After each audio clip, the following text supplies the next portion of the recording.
नमः सिद्धेभ्यः। ॐ नमः सिद्धेभ्यः। मंगलं भगवान् वीरो मंगलं गौतमो गणी मंगलं कुन्दकुन्दार्यो जैनधर्मोऽस्तु मंगलम्। देवादिदेव आदिम तीर्थंकर श्री ऋषभनाथ भगवान की, वर्तमान शासन नायक श्री वर्धमान महावीर भगवान की, परम पूज्य आचार्य गुरुवर श्री विद्यासागर जी महाराज की, धर्म प्रेमी भव्य आत्माओं, श्रायस्पद की ओर बढ़ने का यह क्रम निरंतर जारी है। गुरु की चर्चा, गुरु के हितकारी वचनों की चर्चा और उन वचनों के सेवन से अपने अंदर गुण और दोषों के उत्पन्न होने की वार्ता, ये आपने बहुत अच्छे ढंग से समझ ली है। उसी प्रक्रिया में अभी थोड़ा सा ये और समझना है कि जिन हितकारी वचनों को हम चाहते हैं वो हितकारी वचन हर किसी के पास नहीं होते हैं। वचन हितकारी कैसे गुरु के पास होते हैं, उस गुरु की भी एक पहचान आपको होनी चाहिए। और यहाँ कुछ ऐसा बताया जा रहा है जो सुनने में आपको थोड़ा सा विचित्र सा लगेगा कि अगर आपको अच्छा गुरु न मिले तो कोई बात नहीं, लेकिन जब भी गुरु प्राप्त करना तो अच्छा ही प्राप्त करना। सुन रहे हो? कुछ यहाँ कहा जा रहा है, सुनने की कोशिश करना। एक छंद पढ़ते हैं, छंद नंबर 46। वरम गेहे वासो वरमपि ऋते वत्स सुगुरोर वरम शाठ्यैर वरमपि विवाह पुनरपि वरिं दारिद्र्यं भो वरमपि कुपुत्रस्य जड़ता नरैदारावाञ्छा वरमिहि युताहन्त गुरुता। यह एक छंद के माध्यम से गुरु के बारे में बताया जा रहा है कि अगर आप हितकारी वाणी, पथ्यभूत अपने लिए वाणी का सेवन करना चाहते हो तो पहले ये सोच लेना कि हमारा गुरु कैसा हो। अगर वह गुरु योग्य न मिले तो यहाँ कहा जा रहा है कि वरम गेहे वासो, अपने घर में रहना ठीक है। क्या सुन रहे हैं? अपने ही घर में रहना ठीक है। और वरमपि ऋते वत्स सुगुरो, और ये भी कहा जा रहा है कि हे वत्स, उस गुरु के बिना भी जीवन निकाल लेना वो भी ठीक है। क्या समझ आ रहा है? गुरु के बिना भी जीवन निकाल लेना, बिना गुरु के भी जीवन निकाल लेना वो भी ठीक है। वरम शाठ्यैर्वासो, अगर गुरु अच्छा ना मिले तो दुष्टों के साथ भी रह जाना वो भी ठीक है। सुन रहे हो? वरमपि विवाह पुनरपि, गुरु अच्छा ना मिले, अगर दोबारा विवाह करना पड़े तो वो भी कर लेना, वो भी ठीक है। समझ में आ रहा है? वरम दारिद्र्यम भो, अगर दरिद्रता हो तो दरिद्रता के साथ रह जाना वो भी ठीक है। वरमपि कुपुत्रस्य जड़ता, और अगर आपका पुत्र कुपुत्र हो, जड़ बुद्धि वाला हो तो उसमें भी संतोष कर लेना, वो भी समझ लेना कि ये भी ठीक है, सब अच्छा है। क्या सुन रहे हो? ये सब चीज़ें भी बुरी नहीं है, लेकिन इनसे भी सबसे ज़्यादा बुरी चीज़ क्या है वो यहाँ आगे बताई जा रही है। पहले आपने समझ लिया, पुनः विवाह कर लेना भी बुरा नहीं, पुत्र का मूर्ख होना भी बुरा नहीं, वो भी कोई आप ये मत समझना कि हमारा भाग्य कोई बहुत ज़्यादा दुर्भाग्य में बदल गया। और घर में रहो तो वो भी कोई बुरा नहीं, बड़े अच्छे हो। घर में भी रह कर के आपके लिए बहुत कुछ हो सकता है, ये भी पहले बताया है कि घर में रह कर के भी आप अपने अंदर धर्म का पालन बैठे बैठे अपने ही स्थान पर श्रद्धा से कर सकते हो। इसीलिए आचार्यों ने कहा है गृहस्थो मोक्ष मार्गस्थो, गृहस्थ भी मोक्ष मार्ग पर स्थित होता है, लेकिन वह कैसा होना चाहिए? निर्मोहो नैव मोहवान। वह मोहवान नहीं होना चाहिए, निर्मोह होना चाहिए। गृहस्थ कैसे निर्मोह होता है? तो आचार्य कहते हैं पहले उसके अंदर की विपरीत बुद्धि बदल जानी चाहिए। मोह के कारण से जो बुद्धि में विपरीतता आती है और उस विपरीतता से हम विपरीत देव शास्त्र और गुरु को ग्रहण कर लेते हैं, ये मोह पहले छोड़ दे तो वह निर्मोह कहलाने लग जाता है। गृहस्थ के लिए सबसे पहले निर्मोहपना क्या है? परिवार छोड़ना नहीं, संबंधी जनों से मोह को तोड़ना नहीं, घर गृहस्थी का त्याग करना नहीं। यहाँ पर निर्मोह कहा है। गृहस्थ के लिए निर्मोह क्या होता है? उसके अंदर देव शास्त्र और गुरु के प्रति विपरीतता के साथ में व्यामोह ना हो। क्या कहा जा रहा है? जो विपरीत रूप में चलने वाले देव शास्त्र और गुरु हैं, उनके प्रति उसके मन में कोई मोह ना हो, व्यामोह ना हो, तो वह गृहस्थ भी निर्मोह कहलाता है। विपरीतता क्या है? भगवान की भी विपरीतता होती है, आप जानते हो।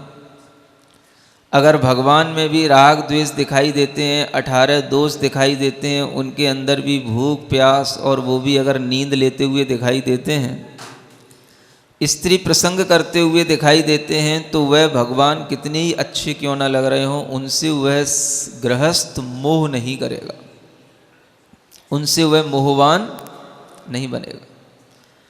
कितना ही उनके लिए प्रलोभन दिया जाए, वो गृहस्थ कभी भी उस भगवान से कभी भी अपना अनुराग नहीं करेंगे, क्योंकि वह मोह से रहित हो गया है, विपरीत बुद्धि से रहित हो गया। तो विपरीतता में पड़े हुए भगवान को छोड़ देने का नाम ही आपके लिए मोह का त्याग है। समझ आ रहा है? ऐसे ही जिन शास्त्रों में तत्वों का कोई विवेचन नहीं, जिन शास्त्रों में मोक्ष का भी विवेचन नहीं, जिन शास्त्रों में आत्मा की कोई भी अवधारणा नहीं, और जिन शास्त्रों में हमें कभी भी पढ़ने से तत्व का कोई भी ज्ञान होता नहीं, उन शास्त्रों में केवल मोह के कारण से अगर हमारी कभी रुचि लगे, तो वह भी गृहस्थ छोड़ने को तैयार हो जाता है कि इससे मोह में हमें नहीं पड़ना। ये गृहस्थ का मोह त्याग पहले होना चाहिए। जिन शास्त्रों में आत्मा को ही नहीं माना जाता हो, जिन शास्त्रों में एक परमात्मा को ही स्वीकार किया जाता हो, और जिन शास्त्रों में केवल उस आत्मा का बस परमात्मा में विलीन होना बताया जाता हो, परमात्मा से मिलने के लिए उसे खुद परमात्मा न बनाया जाता हो, वह शास्त्र भी वह पढ़ने योग्य नहीं समझता। अनेक तरह की कल्पनाएं, काल्पनिक कहानियाँ, कथा प्रसंग, जिनका तर्क की कसौटी पर कोई भी खरापन नहीं समझ में आता, ऐसे अनेक तरह तरह के काल्पनिक उपन्यास, और इनमें जो श्रावक मोहित होता है, तो उसके लिए भी कहा जाता है कि वह श्रावक अभी मोक्ष मार्ग पर स्थित नहीं है। क्या सुन रहे हो?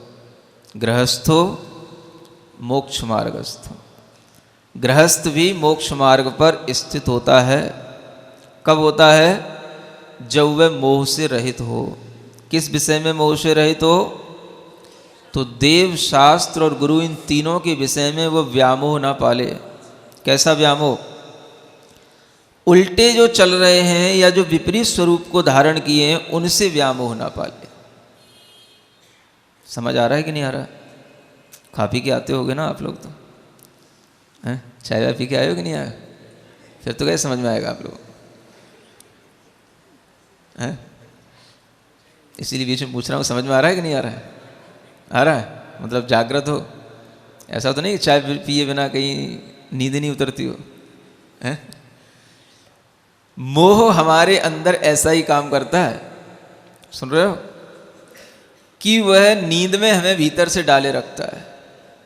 सुन भी लेगा लेकिन उसके लिए कोई भी तरह का उस पर प्रभाव नहीं पड़ेगा। किस कारण से? मोह के कारण से।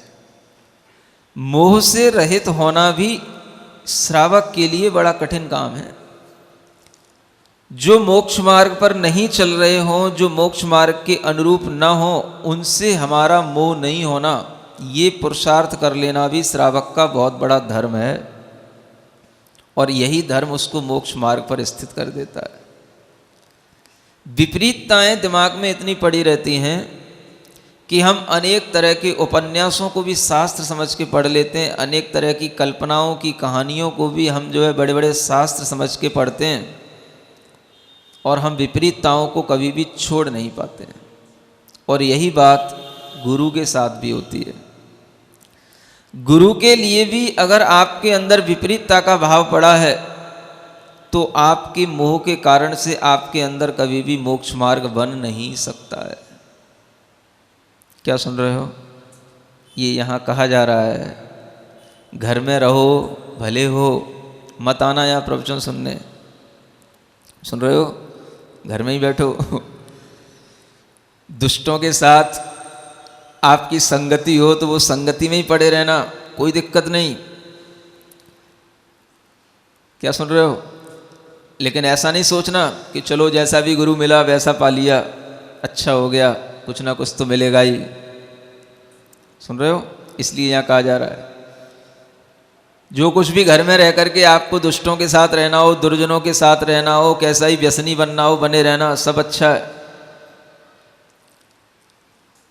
कितना बोल रहे हैं यहाँ पे, सुन रहे हो कि नहीं सुन रहे हो? और आपके लिए घर में रह करके जो कुछ भी आपको भोग वैभव मिले हों, उन सबको भोगना कोई दिक्कत की बात नहीं। लेकिन कभी भी कुगुरु को गुरु नहीं बनाना। क्या समझ आ रहा है? कभी भी ऐसा गुरु अपने लिए नहीं बनाना जो यहाँ एक अंतिम लाइन में कहा जा रहा है, न रई दारा वांछा वर्मि युता हंत गुरुता। वह गुरुता बड़ी खेद को प्राप्त हो जाती है जिसमें उसके लिए धन और स्त्री की वांछा बनी रहती है। क्या समझ आया? गुरु किसको बनाना?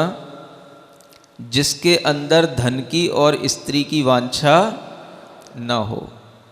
कंचन और कामिनी, ये दो चीज़ें ऐसी हैं, अगर ये दो चीज़ें आपको उसके अंदर दिख जाएं तो आप उससे कोसों दूर हट जाना, मोह नहीं करना। कितना ही मोह बुद्धि में पड़ा हो उसको छोड़ देना। भले ही आपके ऊपर उसने कितना ही उपकार किया हो, कितना ही आप उसको मानते हो, वो आपको चाहता हो, लेकिन अगर आप अपना मोक्ष मार्ग चाहते हो तो भीतर से कठोर बन जाना। नहीं बन पाओगे। दिल्ली वाले तो बन ही नहीं सकते, इतने मुलायम हैं, इतने भोले वाले हैं कि एक बार अगर फंस जाते हैं तो फिर निकल नहीं पाते। एक बार अगर उनके मन में कोई मोह बैठ जाता है तो उसको छोड़ नहीं पाते। और यही वजह होती है कि हमारे लिए वह मोक्ष मार्ग भीतर से जो बनना चाहिए वो बन नहीं पाता। आचार्य कहते हैं मोक्ष मार्ग बड़ा सीधा साधा रास्ता है। बस आपको क्या करना है, अपने मन को थोड़ा सा मोह से रहित बनाना है, इतना सरल बनाना है कि आपके लिए कोई भी विपरीतता ग्रहण करने में ना आ जाए। और इतना तक कहा है कि अगर आप ऐसा कर लिए तो देखो कितनी बड़ी बात आचार्य समंतभद्र महाराज ने कही है। आप लोग रत्रकंड श्रावकाचार सुन चुके हो, उसी को पुनः फिर दोहरा करके, ताकि आपकी धारणा दृढ़ और बन जाए कि वह गृहस्थ मोक्ष मार्ग पर है जो मोह से रहित है, और वह साधु या अनगार भी मोक्ष मार्ग पर नहीं है जो मोह से सहित है। इसलिए उस अनगार से वह गृहस्थ श्रेयस्कर है, वो गृहस्थ श्रेष्ठ है जो मिथ्यात्व से रहित हो रहा है, भीतर से देव शास्त्र गुरु के प्रति विपरीत मान्यता से रहित हो रहा है। वह गृहस्थ अपने आप में उस गुरु से श्रेष्ठ है जो मिथ्यात्व से ग्रसित है और अपने भीतर विपरीत मान्यता को धारण किए हुए है। अपने महत्व को समझो। आचार्यों ने गृहस्थ को भी कितना महत्व वाला बताया है और गृहस्थ का भी कितना सम्मान बढ़ाया है। ये सम्मान केवल आचार्य समंतभद्र महाराज ने बढ़ाया है और किसी ने नहीं बढ़ाया। सुन रहे हो? इसलिए उनकी बात सुनना, उनके ऋणी रहना। इतना बड़ा आपको बनाया है कि आप अगर घर में भी रह रहे हो, विवाहित भी हो, पुत्र वाले भी हो, कैसे भी हो, कोई फर्क नहीं पड़ता, लेकिन आपके अंदर देव शास्त्र गुरु के प्रति विपरीत मान्यता नहीं होनी चाहिए। आप उस अनगार से बड़े हो। उसको श्रेयस्कर कहा है उस गृहस्थ के लिए जिसके अंदर देव शास्त्र गुरु के प्रति विपरीत मान्यता नहीं पड़ी है। आप देखो, धन की वांछा अपने आप में एक बहुत बड़ी वांछा है। क्या सुन रहे हो? अपने पास में भी धन रखने वाले आपको कई अनगार मिल जाएंगे। नहीं सुन रहे हो? नहीं सुनोगे तुम, ऐसी बातें सुन ही नहीं सकते। दिल्ली वालों के टेस्ट सब खराब हो चुके। आप उनको गड्डी दे करके लेकर के जाओ और वो उनके पास में रखाओ, स्वीकार है। ऐसे भी आपके लिए सामने अनगार मिल जाते होंगे, ऐसे भी साधु आ जाते होंगे, और आप देख करके भी अनदेखी कर देते हो क्योंकि आपने इसके अलावा कुछ देखा ही नहीं है। आपके लिए यही महत्वपूर्ण होता है। कुछ नहीं है, कोई बात नहीं, पर कल्याण में तो लगे हैं, अपना भी कल्याण कर ही रहे हैं। घर त्याग किया है, दिगंबर रहते हैं। हमारे लिए शान की बात है कि हमारे गुरु दिगंबर रहते हैं। कुछ भी करते हो, हमें क्या करना है? इतना तो है ही कि हमसे तो बड़े हैं ही हैं।